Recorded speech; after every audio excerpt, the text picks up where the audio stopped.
Guys, talking a little college football. We'll talk to Lomas Brown momentarily. Tennessee, that to me is, I am dying to see this game because not that the Alabama game wasn't something that you learn about this Tennessee team, but this Georgia defense, if they have no answers for Hendon Hooker and this Tennessee offense, man, if they score 40, 50 points against Georgia, I am telling you, Michigan beats Ohio State, makes it to the college football playoff or not, I want no part of Tennessee in any playoff game. That's the one team in this country that scares the life out of me. Is Tennessee? Yep.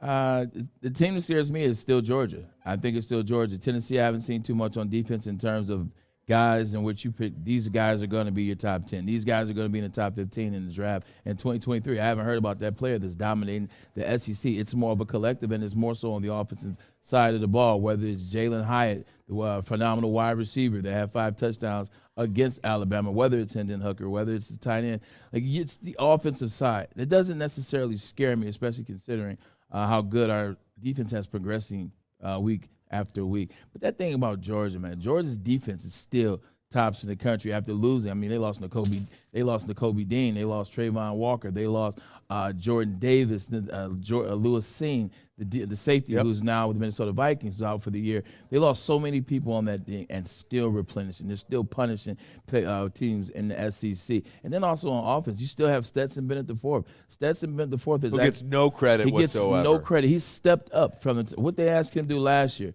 to what he did in the national championship to now this year. I mean, he already has 4 games over 300 yards passing. You look at that tight end and Brockers is a man-child. Like, Brockers is a man-child. He's the best tight end in the country to me, and he's a guy that's just making it happen. So I think as an overall, Georgia's the team that bothers me the most, not necessarily Tennessee. And then Alabama, we've talked about since last year. Alabama's looked beatable all the way around. So if I'm watching a team, it's watching Georgia against this Tennessee team, kind of to your point.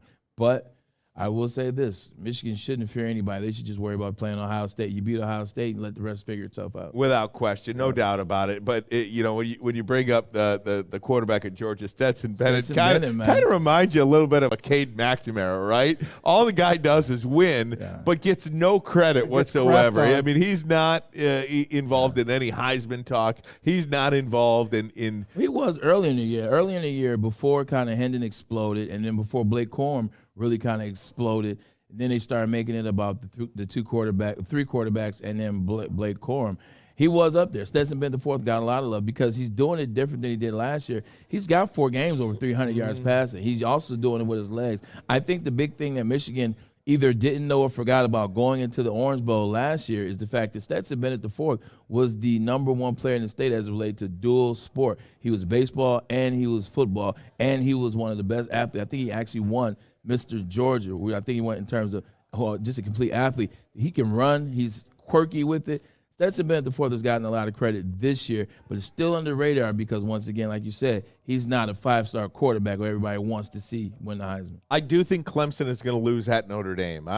There's something about Clemson. They almost, and again, Syracuse. It's not horseshoes, but they almost lost 3 games this year. Yeah. They have found a way to win these games. Their quarterback, DJ Uiagalelei, was benched in a couple of weeks ago against Syracuse. We'll see what they can do on the road at Notre Dame. But if you're a Michigan fan, I think you do want them to lose this week just to give you any sort of hope in case, by the small chance, you have you lose by a field goal in overtime at Ohio State. Maybe, just maybe, you have you're hanging on by a thread to get into the college football playoff. You need Clemson to lose if that's going to be the case. Right? Yeah, fact. I would say you want Clemson to lose to get it out the way. That way it already happens, and you kind of don't have to worry about that. You don't have to worry about a 1-loss Clemson versus a 1-loss Michigan, who their 1 loss would be against Ohio State. But I'm just telling you, it's that type of year where if you lose one, you might don't even think about being in the college football playoff. If you lose one, you got Tennessee with 1 loss. You got Georgia with 1 loss. You got Alabama with 1 loss. Ohio State and Michigan 1 loss, or however it goes. This isn't the year to have that 1 loss. So if I'm any team out there, especially Michigan, yes, the Clemson stuff, just don't lose. I think Michigan's got to go out and pulverize poor Rutgers this weekend. I mean, don't you think? Don't they have to put up 50-plus points? They don't anymore. Piscataway? But that's one of the things that the head of the college football playoff committee said when it came to why Clemson was rated above Michigan. They just haven't really blown anybody out in the Big Ten. I mean, their first 3 games notwithstanding, but they really haven't done much offensively. Correct. You know, I've said I need a JJ game. I need JJ to throw 3 touchdowns to wide receivers, not a running back out of the backfield, not a tight end. I need to see 3. I don't care if it's 2 to Ronnie Bell, 1 to Andrell Anthony, 1 to Roman Wilson, fine. 2 to Get it down the field. That's all. I'm telling you, I need these wide receivers to get involved this week. I agree. I've been saying the same thing. I can't see how Since long. game 1. People are arguing with me in the chat. It's like, oh, they're still winning. Who would argue about that? It's not that you win. It's how you win. So I understand. You say, yeah, you know, they need to blow Rutgers out. They need to blow Nebraska out. They need to blow Illinois out. At the end of the day, they just need to go 12-0.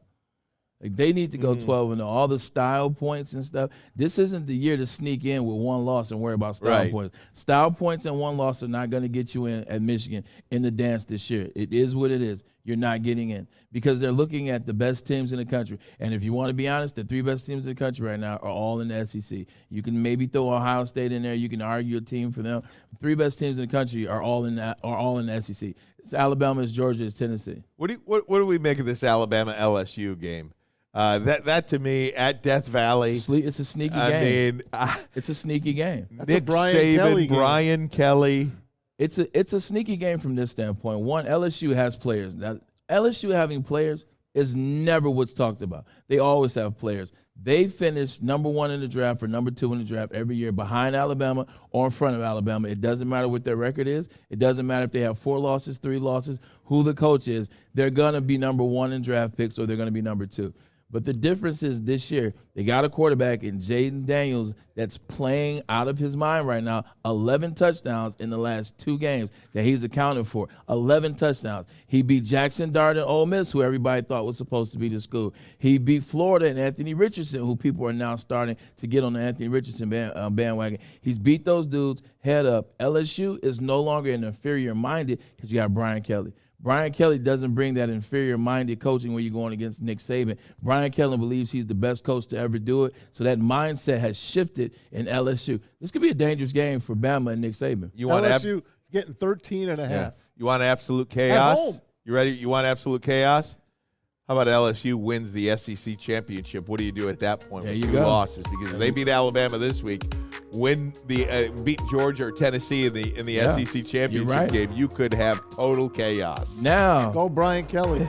Now you want Clemson to lose, and you want Michigan to beat Rutgers and Piscataway by 60, and the rest goes on. Then that's when you want that.